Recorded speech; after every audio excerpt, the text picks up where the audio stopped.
আপনারা কি চান কম খরচে ব্রাইডাল মেকআপ? এখন বলছেন পাগল নাকি মেয়েটা? তো চলুন করা যাক ব্রাইডাল মেকআপ কম মেকআপে। এখন আমরা 1 নম্বরে হচ্ছে স্ট্রবেরি লিপ জেল দিব। এরপর আমরা ভালো করে নেব। আজকে 16ই ডিসেম্বর। এরপর কনসিলারটা দিব। একটা ব্রাশ নিয়ে চোখে নিচে একটু ভালো করে নিব। এরপর আমরা লিপস্টিক দিয়ে ব্লাশ দিব। তা 1 নম্বরের হাইলাইটার কম দামি গ্লসি লিপস্টিক। প্লিজ এত গাঢ় রং। এই লিপস্টিকটা দিয়ে লিপ লাইনার দিব। ওই লিপস্টিকটা এরকম করার পরে এরকম হয়ে যাবে। কম দামি আইশ্যাডো নিয়ে চোখে দিব।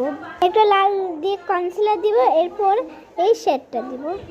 ফার্স্ট একটা পাউডার নিয়ে তাহলে আই লুকটা ভালো সেরেই নি। ফাইনাল লুকটা এখন হয়েছে। কেমন লাগলো? বাই।